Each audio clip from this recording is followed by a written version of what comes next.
Bismillahirrahmanirrahim. Assalamualaikum warahmatullahi wabarakatuh. Nama saya Muhammad Azim Muaz bin Hairul Izam, 2020828228.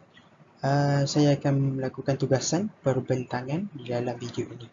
Dan saya daripada grup EE2422C, kelas CTU 552 EE5.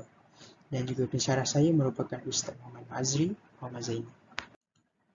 Okey, bagi tugasan pertama saya iaitu assignment, saya mengambil tajuk Nabi Yahya alaihissalam, yang mana latar belakang Nabi Yahya alaihissalam adalah seperti nama beliau adalah Yahya bin Zakaria. Tahun lahir adalah tahun 1 sebelum Masihi sehingga 31 sebelum Masihi. Tahun menjadi Nabi merupakan tahun 28 Masihi. Pada awal kelahiran Nabi Yahya, Nabi Yahya ini merupakan anak kepada Nabi Zakaria. Pada permulaannya Nabi Zakaria ini sukar untuk mendapatkan zuriat. Jadi beliau telah memohon kepada Allah untuk dikurniakan zuriat. Untuk yang bertujuan untuk waris dan yang boleh memperjuangkan atau menyambung perjuangan beliau. Tanpa diduga, Nabi Zakaria telah pun dikurniakan seorang anak yang bernama Yahya.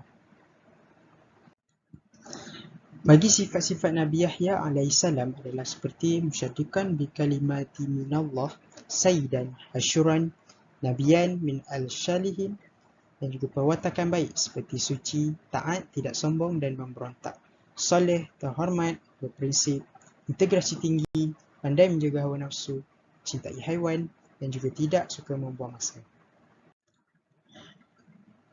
Nabi Yahya alaihissalam juga telah diberi kelebihan oleh Allah alaihissalam adalah seperti beliau telah diperintah oleh Allah untuk mengambil kitab Taurat ketika masih kecil. Beliau juga dianugerahkan kesucian jiwa dari dosa oleh Allah ketika bayi. Menurut Qatadah dan Maqasil, Nabi Yahya telah diangkat untuk menjadi Nabi seawal usia 3 tahun.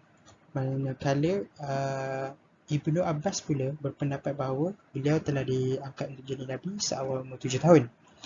Nabi Yahya alaihissalam telah dikisahkan oleh Allah di dalam Quran sebanyak 8 kali, iaitu 5 kali secara langsung dan 3 kali secara domain ataupun kata ganti. Bagi cabaran dan juga dugaan yang dihadapi oleh Nabi Yahya alaihissalam ketika berdakwah adalah seperti Nabi Yahya pernah digoda oleh iblis dengan cara memujuk dan menasihati Nabi. Malangnya godaan itu telah gagal di atas kebijaksanaan Nabi Yahya alaihissalam. Yang kedua pula adalah pandangan Nabi Yahya terhadap larangan Raja Herodes untuk menikahi anak tirinya telah mendapat tentangan daripada Raja. Nabi Yahya telah dipaksa oleh Raja untuk mengubah fatwa yang dibuat. Fatwa apakah itu? Fatwa di mana larangan Raja Herodes untuk menikahi anak tirinya sendiri. Yang mana di dalam kitab Taurat sendiri telah menyatakan bahawa mana-mana tidak dibenarkan oleh mana-mana orang untuk menikahi anak tirinya sendiri. Dan disebabkan peristiwa tersebut, sebahagian mufassir berpendapat bahawa Nabi Yahya alaihissalam telah mati dibunuh oleh raja tersebut. Dan selain itu, ulama juga berpendapat bahawa kematian Nabi Yahya ini merupakan syahid. Okey, seterusnya adalah tugasan bagi ulasan artikel. Artikel yang saya pilih merupakan konsep anak muda M. Quresh Shihab dan implikasinya terhadap pendidikan. Ingin saya terangkan sikit mengenai biografi penulis adalah seperti nama beliau adalah Fatan Bolu dan beliau berasal daripada kota Gorontalo, Indonesia. Tarikh lahir beliau merupakan 21 November 1972. Beliau bekerja sebagai guru madya dalam bidang akhlak dan ilmu kalam dan beliau mempunyai kelayakan seperti sarjana agama dan juga master dalam bahagian pendidikan Islam.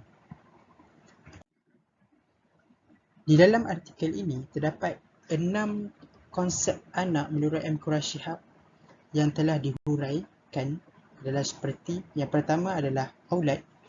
Aulad merupakan bentuk jamak dari kata walad yang bererti walad itu anak.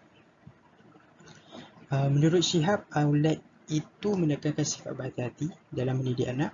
Kerana ini keluarga perlu untuk mengatasi masalah dengan bijak dan serta didikan akidah yang benar. Jadi jika ibu bapa lalai, maka keluarga serta ibu bapa yang akan mendapat kerugian.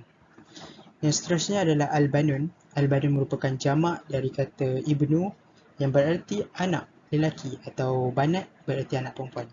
Menurut Syihab daripada kitabnya iaitu Al-Misbah yang mana mengatakan bahawa zina itu dianggap baik dan juga indah yang menunjukkan kepada unsur keindahan.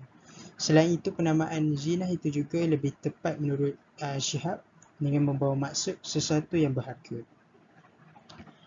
Okey, bagi Az-Zuriyah juga berasal daripada kata zarah yang dimaksudkan sebagai semut kecil atau kepala semut yang merujuk kepada sesuatu perkara yang kecil. Menurut Syihab, perkataan Az-Zuriyah juga boleh diertikan kepada anak biologis. Contoh kata min zuriyati pada surah Ibrahim surah ke-14 ayat ke-37 yang mana iaitu sebahagian isyarat banyak keturunan Nabi Ibrahim dan penyampai berita gembira dengan kelahiran Ishak. Okay, yang seterusnya adalah Al-Tif. Bagi konsep anak Tif disebut dalam Al-Quran sebanyak 4 kali menerusi surah An-Nur ayat 31 dan 59, surah Al-Hajj, surah Ghafir atau Mu'min, yang mana ayat-ayat ini membawa maksud anak yang masih kecil. Yang seterusnya, yang kelima, merupakan konsep anak Sabi.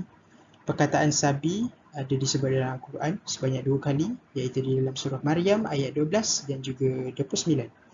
Perkataan Sabi pada ayat 29 membawa arti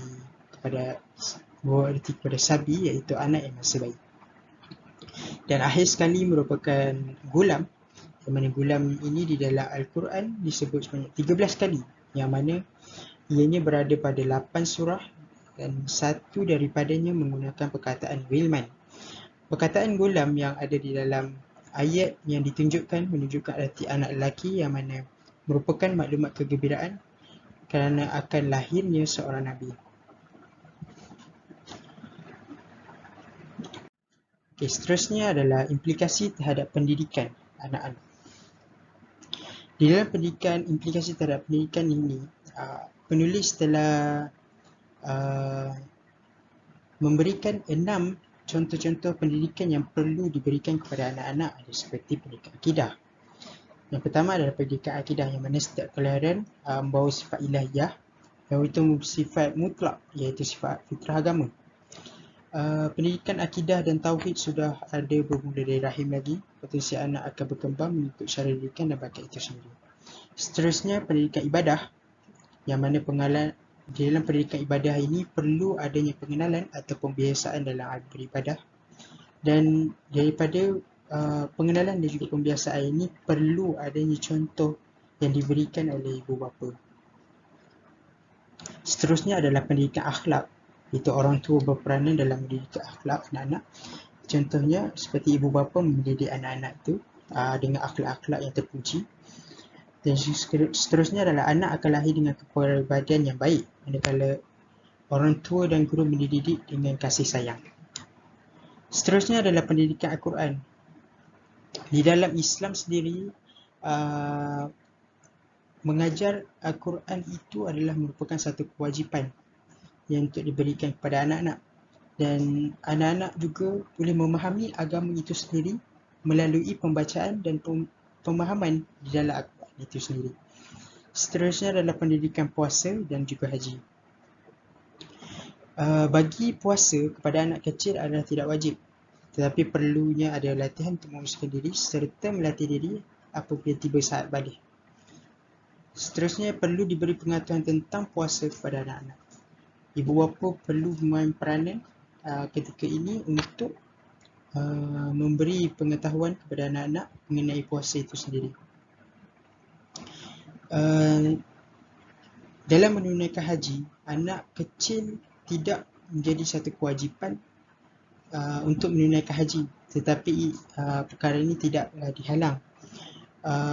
Menurut Syihab, perkara ini perlunya anak itu sendiri boleh pergi ke tanah suci sekiranya ia dijamin keamanan beliau. Dan akhir sekali adalah pendidikan fiqh, iaitu pendidikan fiqh bagi mereka tidak wajib selain adanya kewajipan yang perlu untuk diberi penjelasan. Pendidikan fiqh tidak mesti untuk diberi pengetahuan dalam segala hal yang tertentu. Okey, dalam bahagian implikasi terhadap pendidikan tadi, terdapat beberapa kekurangan yang didapati, yang mana di dalam implikasi terhadap pendidikan ini, penulis hanya menitik beratkan dalam soal keagamaan ataupun sifat pendidikan jasmani, pendidikan rohani sahaja kepada anak-anak. Tetapi dalam pendidikan itu sendiri, kita perlu seimbangkan di antara rohani dan juga jasmani, yang mana apabila kita pendidikan jasmani ini tidak diterapkan kepada anak-anak, sesuatu perkara yang buruk ataupun yang tidak diingini akan berlaku. Seperti menurut Mufattihatul Taubat, beliau menyatakan bahawa rohani seseorang itu sihat, manakala jasmani, apabila rohani seseorang itu sihat manakala jasmani kurang, lama-kelamaan ia akan beri satu kesan yang buruk kesejahteraan rohani seseorang itu. Jadi peranan sebagai ibu bapa amat penting dalam pendidikan jasmani dan juga rohani anak-anak itu sendiri. Okey, seterusnya dalam pendidikan jasmani ini terdapat juga pendidikan iaitu dari segi soal emosi, yang mana di dalam artikel ini